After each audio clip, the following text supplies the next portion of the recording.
नमस्कार, स्वागत आहे आपलं वैष्णवीच रेसिपीमध्ये। आज आपण बनवूया कैरीचं लोणचं। आंबट गोड चटकदार वर्षात 2 वर्षे टिकणारं कैरीचं लोणचं बनवण्यासाठी ही रेसिपी नक्कीच शेवटपर्यंत बघा। पण रेसिपी सुरू करण्या अगोदर चॅनलवर नवीन असाल तर चॅनलला नक्कीच सबस्क्राईब करा।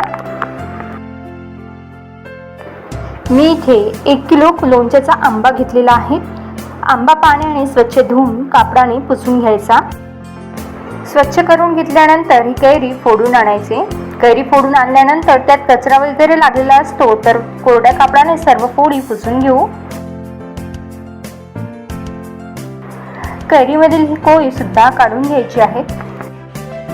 ही कोळी जर लोणच्यात राहिली तर लोणचं खराब होऊ शकतं।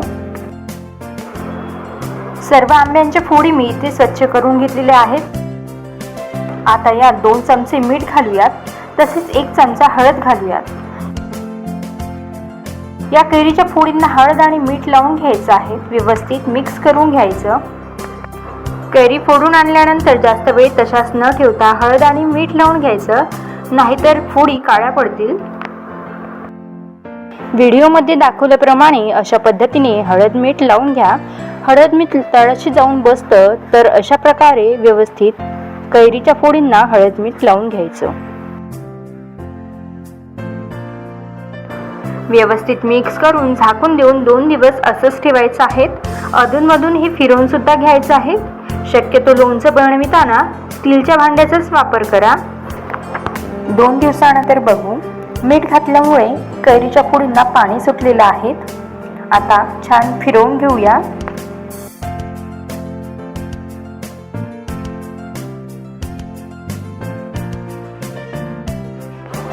आता या फोडी एक एक काढून ताटावर ठेवू आणि 2-3 तास उन्हात किंवा 4 ते 5 तास फॅनच्या हवेत ठेवायच्या। यामुळे आंब्यांच्या फोडी ड्राय होतात, यातील मॉइश्चर निघून जाते आणि लोणचं जास्त काळ टिकण्यास मदत होते।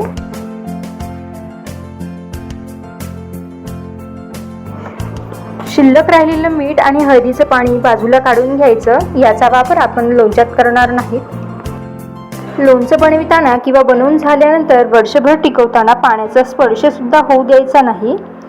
लोणचं बनविताना काळजी घ्यायची, आपला हात ओला नसावा आणि भांडं सुद्धा स्वच्छ आणि ओलं नसावं, तरच हे लोणचं जास्त काळ टिकणार। आंब्यांच्या फोडी 2 ते 3 तास उन्हात ड्राय करून घेतलेल्या आहेत। आता आपण लोणच्यासाठी काय काय साहित्य लागणार ते बघू, आणि तेही अगदी प्रमाणासह। 2 चमचे हळद घेतलेली आहे, 2 ते 2.5 चमचे मीठ, 3 चमचे लाल तिखट घेतलेले आहेत, कमी किंवा जास्त करू शकता। 100 ग्राम मोहरीची डाळ घेतलेली आहे, 1 चमचा मेथी दाणे, 50 ग्राम मोहरी घेतलेली आहे, जाड मोहरी इथे मी वापरलेली आहे। 2 गाठी लसूण सोलून घ्यायचा आहे, 300 ग्राम गूळ असा बारीक करून घ्यायचा, 300 ते 350 ग्राम तेल घेतलेलं आहे, 100 ग्रॅम रामबंधू आचार मसाल्याचं एक पॅकेट घेतलेलं आहे। 1 किलोसाठी 100 ग्रॅम म्हणजे 1 पूर्ण पॅकेट घालायचं आहे। हा आचार मसाला हिंगयुक्त आहे। ऑलरेडी मसाल्यामध्ये हिंग वापरलेली आहे, त्यामुळे वेगळी हिंग मी इथे वापरलेली नाही। सर्वप्रथम मोहरीची डाळ आपण भाजून घेऊयात। साधारण 2 ते 2.5 मिनिटे भाजून घ्यायची। डाळ भाजून घेत असताना गॅसची फ्लेम लो ठेवायची आणि सतत परतवून घेत ही डाळ आपल्याला भाजून घ्यायची आहे। मोहरीची डाळ करपायला नको, यामुळे लोणच्याची चव बिघडणार। डाळ भाजून झालेली आहे, आता ही बाजूला काढून घेऊ। याच कढईमध्ये मेथी दाणे आणि मोहरी सुद्धा मिनिटभर सतत परतवून घेत भाजून घेऊयात। आणि आता थंड होण्यास साईडला काढून घेऊ।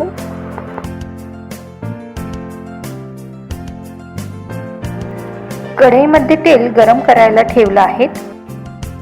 तेल चांगलं गरम करून घ्यायचं। तेल गरम झालं की गॅस बंद करायचा आणि आता हे तेल पूर्णपणे थंड होऊ द्यायचं। तेल गरम असतानाच लोणच्यामध्ये घालू नका। आता भाजून घेतलेली मोहरी आणि मेथी दाणे मिक्सरमधून जाडसर वाटून घ्यायची।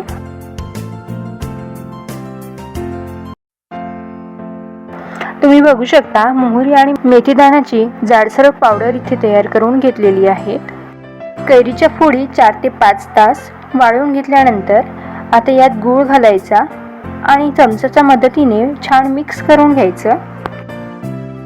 सर्व फोडींना गूळ व्यवस्थित लागल्या जाईल अशा प्रकारे छान मिक्स करून घ्यायचं.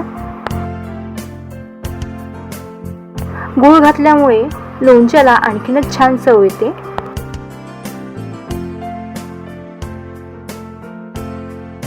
गरम करून घेतलेले तेल पूर्णपणे थंड झालेलं आहे.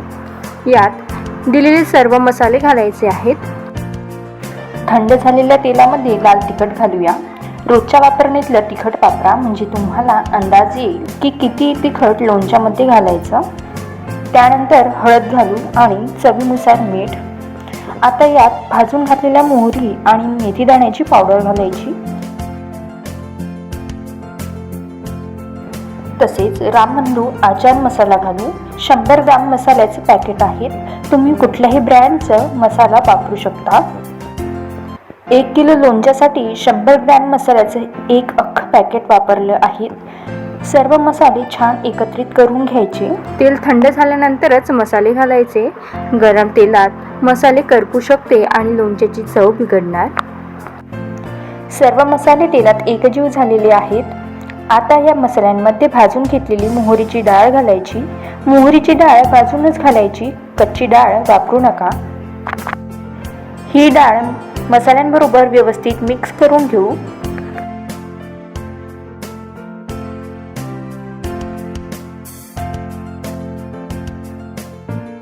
आता गूळ घालून घेतलेल्या कैरीच्या फोडींमध्ये सोलून घेतलेले लसूण पाकळ्या घातल्या आहेत आणि आता हा मसाला सुद्धा घालून घेऊ.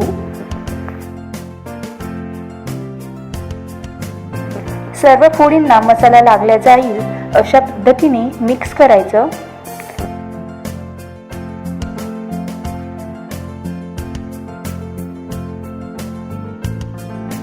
जसजसं लोणचं मसाल्यांमध्ये मुरल्या जाते तसतशी लोणच्याची चव सुद्धा वाढते.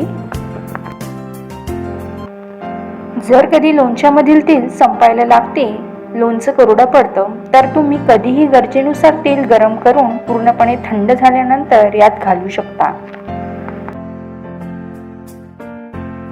फोडींना मसाला छान लागले गेलेला आहे. प्रत्येक कैरीची फोड ही मसाल्यांनी कव्हर झालेली आहेत.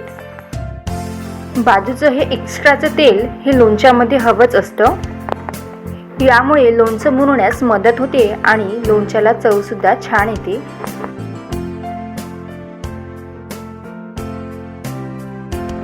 तर तयार आहे आपलं चटपटीत कैरीचं लोणचं. जर तुम्हाला रेसिपी आवडली असेल तर या पद्धतीने लोणचं नक्कीच करून बघा. तसेच व्हिडिओला लाईक करा, शेअर करा आणि चॅनलवर नवीन असाल तर चॅनलला नक्कीच सबस्क्राईब करा.